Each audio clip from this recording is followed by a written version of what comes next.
olha só que maravilha começar o nosso dia nesse lugar maravilhoso, em vários sentidos, tanto do ponto de vista dos acontecimentos que se passaram aqui, e finalmente nós temos a graça de estar nesse lugar onde tudo se passou.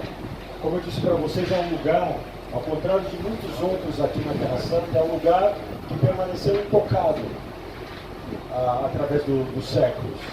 Isso porque nós estamos no lago 200 metros abaixo do nível do mar. É um lugar onde, numa terra seca, você podia pensar, bom, por que eles não bombeavam essa água lá para usar aí? A gente já falou que tem problema histórico aqui na Terra Santa de falta de água. E por que não usavam essa água? Pessoal, naquela época, ou seja, até 300 anos atrás, a humanidade não controlava a eletricidade. Não tem como você bombear uma água daqui. Se o lugar está a 200 metros abaixo do nível do mar, ele só vai servir quem mora aqui. Não vai servir, por exemplo, Jerusalém. Não tem acesso. Jerusalém está a 1000 metros acima desse lugar. Então essa água ficou aqui. Então as pessoas habitaram pouco esse lugar. Então esse lugar ficou intocado. E isso é uma coisa muito bonita para nós. Na época moderna, vindo aqui, que a gente pode realmente observar o que Jesus e os apóstolos observaram e vivenciaram aqui há 2000 anos atrás. Então nós estamos na parte norte, para lá é o Monte Hermon. O Monte Hermon recebe água, recebe neve todos os anos no inverno. E quando começa a ficar quente como agora, essa neve se torna água, desce o Monte Hermon, entra aqui no Mar da Galileia e encheu esse buraco original, que era um buraco aqui produto de tremor de terra. Abriu, o solo se rompeu aqui em terremotos violentos no passado e ficou um buraco e a água do degelo aos poucos foi enchendo de água esse lugar que é o Mar da Galileia, ou seja, um lago. Pessoal, se é um lago, por que então se chama Mar da Galileia? Pessoal, de novo, na época de Jesus, as pessoas não viajavam pelo mundo como a gente viaja hoje. As pessoas nasciam, viviam e morriam no mesmo lugar. Então, para as pessoas que viviam nesse lugar aqui, esse é o maior lago do mundo. Não tem um lago tão bonito e tão grande como esse em todo o mundo. Pessoal, isso aqui é um verdadeiro mar. Os apóstolos, João, Marcos e Mateus chamam esse lugar de Mar da Galileia. Por quê? Porque eles pegam a perspectiva das pessoas que moravam nesse lugar aqui. Agora, o apóstolo Lucas, que era um romano, que veio aqui, romano convertido ao cristianismo, que veio aqui pesquisar a vida de Jesus, ele realmente ficou admirado pela beleza desse lugar. Mas ele conhecia outros lagos ao redor do mundo.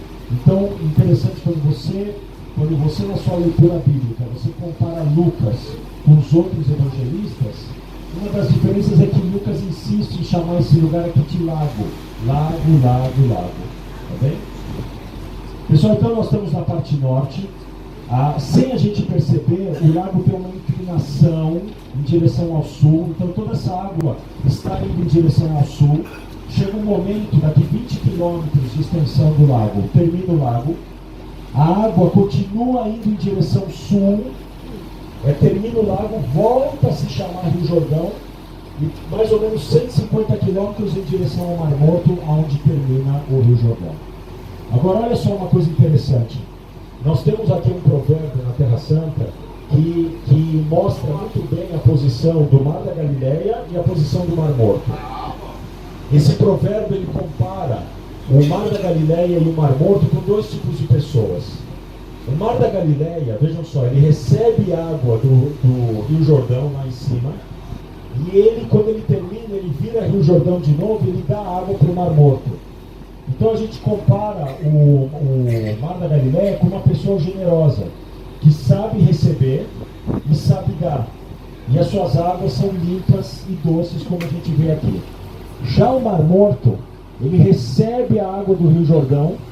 Como o Mar Morto ele é o ponto mais baixo do planeta Terra, 400 metros abaixo do nível do mar, a água do Rio Jordão chega lá e não tem para onde ir, e para lá, termina lá. Então a gente compara o Mar Morto com uma pessoa egoísta, que gosta de receber, mas não dá para ninguém. E as águas terminam amargas e salgadas. Certo? Então, uma comparação bonita que se faz aqui. Pessoal, estamos no norte, lá é o sul, oeste e leste. Pessoal, veja aquelas montanhas ao leste. Aquelas montanhas hoje nós chamamos de as colinas do Golã, território sírio conquistado por Israel na Guerra dos 6 Dias. Olha lá, as colinas do Golã.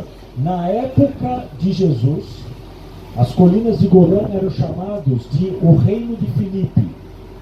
Lembra, o rei Herodes, quando ele morreu, antes de morrer, ele matou o filho primogênito dele. Então o reino dele foi dividido entre seus filhos. Filipe recebeu aquelas áreas lá, que hoje são as colinas do Golã, lá é o reino de Filipe. Lá ele fez uma cidade chamada Cesareia de Filipe. E lá é onde Pedro, pela primeira vez, foi o primeiro ser humano que reconheceu Jesus como Cristo, como Messias. Isso se passa ali numa cidade chamada Cesareia de Filipe, lá no reino de Filipe.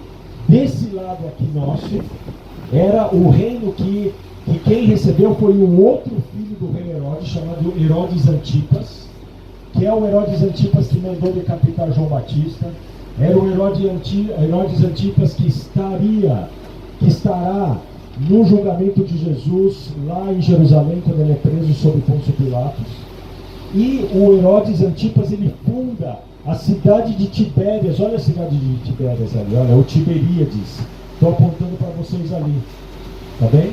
Ambos os filhos aprenderam com o pai: faça uma cidade nova e dedique em homenagem ao imperador, para você ter boas relações com o imperador romano. Então ontem a gente visitou a Cesareia do rei Herodes lá na costa. Hoje a gente está vendo aqui no território de Filipe a Cesareia de Filipe, que ele fez a mesma ideia, dedicou a César.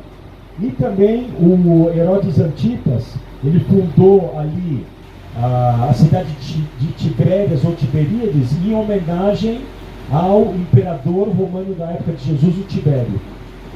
Então todos eles aprenderam com o pai isso daí. Tá bem? Então estamos aqui, isso é o painel que eu quis dar para vocês.